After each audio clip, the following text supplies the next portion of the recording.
Shedeur and his family, they overplayed their hand. Them thinking that he was in the same evaluation mode as Eli Manning, they didn't play that right. Them trying to narrow the teams that he was going to go to, that didn't do right. Not working out the combine, that wasn't the right thing. His interview process, obviously he could have done a lot better in that. Mm-hmm. A lot of people left that meeting, felt he was very, very entitled. Which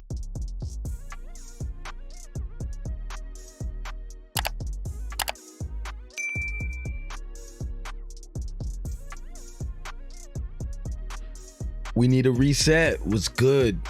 You know me, it's Gravitating Away. I am your host. Listen, man, I haven't heard from Cris Carter in quite a while, but the former NFL Hall of Famer receiver, yes, he played for my Dolphins, but I will always know him as a forever Viking. I can't say it enough how greatly skilled this man was. But he's being crucified out here, y'all. Cris Carter didn't say anything new that a lot of other people were saying, but because he comes from the alleged brotherhood of the NFL, I think people forget him and Deion Sanders had some issues in the past. They had some great one-on-one battles, but nonetheless, it seems like their issues from the past has spilled over, at least in other folks' minds. So before I dominate this conversation, do me a favor, Spike Lee this joint. Do the right thing, like, share, comment, subscribe. But we gotta play the entire clip because I was watching some of it on Willie D's channel, and leave it to Willie. He's calling Cris Carter a raccoon. Black Twitter, Cris Carter, raccoon. So I like to be fair and look at the clip in its entirety. So I'm about to drop that out and be back with the commentary. All right, so what happened with Shedeur Sanders? Well, a number of things happened. The number one thing that didn't happen was there was not a collusion message with the NFL owners. Okay, okay, a lot of people think that. Because they wouldn't be able to keep a secret like that. And so they might do it, but they couldn't shut up about it. They shut up about it, but every owner is very, very selfish. Now, why would I do something to my detriment? Like if I need a quarterback and I think this kid is it, what he didn't realize is the guys that have fallen in the draft before, they all had unusual traits. Like they had some superstar qualities to them. Now, some other things happened that made them fall, but Shedeur and his family, they overplayed their hand. Them thinking that he was in the same evaluation mode as Eli Manning, they didn't play that right. Them trying to narrow the teams that he was going to go to, that didn't do right. Not working out the combine, that wasn't the right thing. His interview process, obviously he could have done a lot better in that. Mm-hmm. A lot of people left that meeting, felt he was very, very entitled. Which meeting? Like, because they said Brian DeBall, Giants coach, had said he didn't like the meeting. He asked him, he had some book, was his playbook or something he was supposed to know, and he said he felt weird about it. I don't know who else said they didn't like the meeting with him. Or were just people behind the scenes saying they did? Well, the thing about it, they didn't draft him. I know that. So it's not the tape. And he likes guys to be a little more open before he lets it go. And he doesn't have a big time arm. He's not a big guy.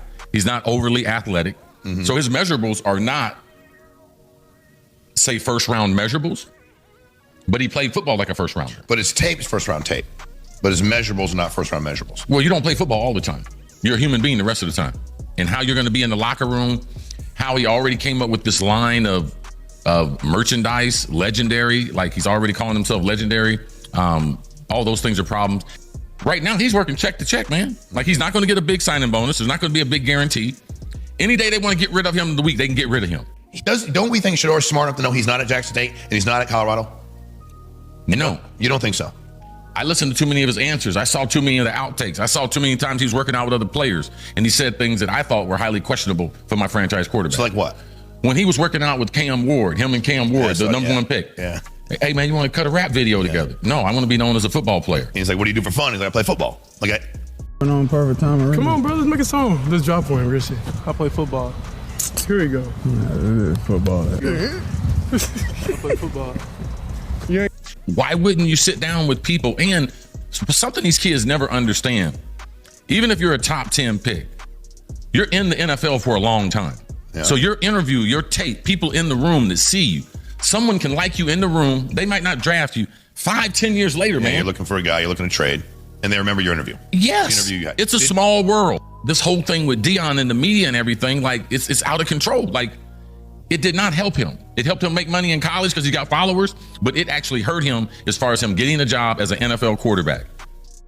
Now, Cris spoke his mind. I don't want to go in too hard. I'll just say this. I don't know his motivation for saying what he said, but he is a media personality, sports media that is. He is a NFL alum. I do think it's in his own right to have an opinion. You know, Cris knows football. I watched him help my St. Thomas Aquinas High School down here win a couple of national championships. I saw him set up his son for success. But the hypocrisy, his own son had his own issues that Shedeur doesn't have. You know, I don't know if it's jealousy because Deion is propelling his sons for a higher peak than Cris' own son ever had. I'm just saying, I mean, I think Cris' son made it, you know, in the Canadian Football League. He had a couple shots here and there with the NFL. Things didn't work out. I'm not knocking Cris Carter, but I will say this, as Willie D said, not everything needs to be spoken about in a public light, right? Sometimes smell the room. There's enough people already criticizing this young man. Now, I have my own opinions about Shedeur, but I'll leave that alone for another day. But one thing I do know, when you're out here trying to get a chance, the worst thing you could do, right, is knock somebody down, man. And look, maybe I would have shared some of my opinions if there wasn't enough of y'all basically eviscerating this young man.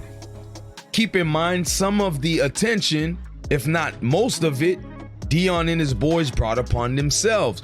But the way Cris Carter went in, it would just have you think there's something personal lying there.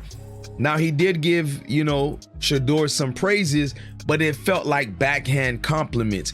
Cris was so glued to the typical narrative that Shedeur is arrogant, they went about it the wrong way, yada, yada, yada, yada. I mean, what say y'all in the comment section? Y'all thinking Cris Carter is a raccoon, or people are just blowing up this story and it's much about nothing? Y'all let me know in the comment section. I'm gonna meet y'all there.